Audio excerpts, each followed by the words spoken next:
ප්‍රමාණයේ plastic ප්‍රමාණයක් එක් සතියක විරුදේ ශ්‍රී ලාංකිකයෙකුගේ ශරීරගත වෙනවා කියලා මේක හොයාගෙන තියෙන වෙන කවුරුත් නෙවෙයි ශ්‍රී ලංකාවේ සමුද්‍රීය පරිසර අධිකාරිය විසින් මේ හොයාගෙන තියෙන නව නිපැයුමත් එක්ක ඔබ දන්නවාද අපි ආහාරයට ගන්න ආහාර ටිකත් අපි ජලයට පානීය කරන ජලය ටිකත් ඉතින් යහන ගියම අපි හුස්ම ගන්න හුස්ම ටිකේ පවත් අද වෙද්දී මේ කියනව ශුද්‍ර ප්ලාස්ටික් මාරයා ඇතුළත් වෙලා තියෙනවා. එසේනම් අවසරයි කතා කරන්නට ප්ලාස්ටික් අර්බුදේ භයානකම පැතිකඩ ශුද්‍ර ප්ලාස්ටික් මාරයා. එතකොට අද වෙද්දී මොකද්ද මේ කියන්නේ ප්ලාස්ටික් අර්බුදය? එතකොට අපි දන්නවා 1957 වර්ෂයේ ඉඳලා මේ ප්ලාස්ටික් හා පොලිතින් භාවිතය ආරම්භ වුණා. එතකොට මේ ආරම්භ වීමත් සමගම අපි දකිනවා ප්ලාස්ටික් වල තියෙන කල්පවැද්මත් ලාභදායකමත් හින්දා එන්නෙම ප්ලාස්ටික් භාවිතය වැඩි වෙනවා.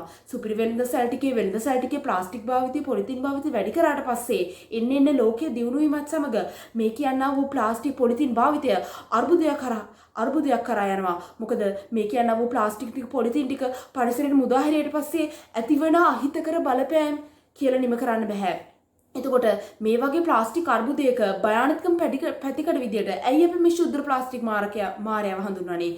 ඊට පළමුවෙන් අපි බලමු මොනවද මේ ශුද්‍ර ප්ලාස්ටික් කියලා කියන්නේ. ශුද්‍ර ප්ලාස්ටික් කියලා කියන්නේ මයික්‍රෝ 0.1 මීටර සිට 5000 මීටර අතර දිගින් යුතු ප්ලාස්ටික් අංශු. එතකොට මේ කියනවා මේ ප්ලාස්ටික් අංශු ශුද්‍ර ප්ලාස්ටික් විදිහට හඳුන්වනවා. එතකොට මේ ශුද්‍ර ප්ලාස්ටික් ප්‍රාථමික ශුද්ධ ප්ලාස්ටික් ලෙසත් ද්විතීයික ශුද්ධ ප්ලාස්ටික් ලෙසත් කොටස් දෙකකට වෙන් කරනවා. ඒතර මේ කොටස් දෙක යටතේ ප්‍රාථමික ශුද්ධ ප්ලාස්ටික් ගත්තම ආලේපන, තොල් ආලේපන, ක්‍රීම්, රූපලාවන්‍ය ආලේපන. එතනින් එහාට ගියාම ද්විතීයික ශුද්ධ ප්ලාස්ටික් ගත්තම ආහාර දවටන, ඒ වගේම අපි අපේ එදිනෙදා ආහාරයට යොදා ගන්නා අපි ආහාර ටික දාන ඒ ලන්ච් ෂීට් එක පවා අයිති වෙන්නේ මේ කියනව ශුද්‍ර ප්ලාස්ටික් ගණයට.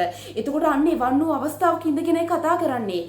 අද වෙද්දී මේ කියනව ශුද්‍ර ප්ලාස්ටික් ටික ගංගාවට ඇලදොල වලට යොමු වීමත් සමග අද වෙද්දී ඒවා ජලයේ ඉන්න මත්ස්‍යයන් විසින් ආහාරයට අරගන්නවා. ඊට පස්සේ වක්‍රාකාරව මනුෂ්‍යයාගේ ශරීරගත වෙනවා මේ මත්ස්‍යව. එතකොට ඒත් එක්කම මේ කියනව ශුද්‍ර ප්ලාස්ටික් ටික මනුෂ්‍යයාගේ ශරීරයට වක්‍රාකාරක හෝ ඍජුව ශුද්‍ර ප්ලාස්ටික් ටික මනුෂ්‍යයාගේ සිරුරට ශරීරගත වෙනවා. මෙන්න මේකත් එක්ක අද වෙද්දී පොලිප්‍රොපිලීන් පොලිතීන් මෙන්න මේ කියනා වූ ශුද්‍ර ප්ලාස්ටික් වර්ග බොහෝමයක් මනුෂ්‍ය ශරීරගත වෙලා තියෙනවා.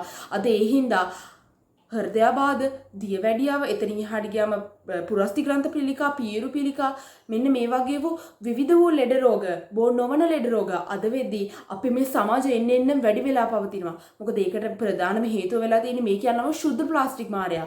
මොකද අද වෙද්දී අපි දකිනවා ශ්‍රී ලංකාවේ දත්ත වාර්තාවලට අනුව කියනවා අද වෙද්දී මේ ශ්‍රී ලංකාවේ එකතු වෙන ප්ලාස්ටික් හා පොලිතින් හින්දා අද වෙද්දී කුණු කඳු 150කට අධික ප්‍රමාණයක් අපේ රටේ තියෙනවා කියලා. අනිත් එක ඇමරිකාවෙන් නිපදවන පානීය ජල බෝතල් වල 259න් 93%කම ඇතුළත් වෙන්නේ ශුද්‍ර ප්ලාස්ටික් කියනවා මේ මාරයා. එතකොට අන්න එවන් වූ අවස්ථාවක ඉඳගෙන කතා කරන්නේ අද වෙද්දී මේ කියනවා වූ ප්ලාස්ටික් ටික පොලිතින් ටික ප්‍රතිචක්‍රීකරණය කරනවා කියලා රජයෙන්වත් ලෝකයෙන්වත් කිව්වට වැඩක් නැහැ. මේ කියනවා වූ ප්ලාස්ටික් ටික අද වෙද්දී ඒ ප්ලාස්ටික් ප්‍රමාණයෙන් 10% පමණයි අද වෙද්දී ප්‍රතිචක්‍රීකරණය කිරීමේ හැකියාව තියෙන්නේ. අන්න එවන් වූ අවස්ථාවක ඉඳගෙන අපි කියනවා මේ කියනවා ප්ලාස්ටික් අර්බුදේ භයානකම පැතිකඩ ශුද්‍ර ප්ලාස්ටික් මාරයා. එතකොට අපි මේ ශුද්‍ර ප්ලාස්ටික් මාරයව මේ ලෝකෙන් තුරන් කරන්න නම් නැති කරලා දාන්න නම් අපි කරන්න ඕනේ මේ ප්ලාස්ටික් ටික අවම කරලා ඒ ටික තහනම් කරලා දාන එක. ස්තුතියි.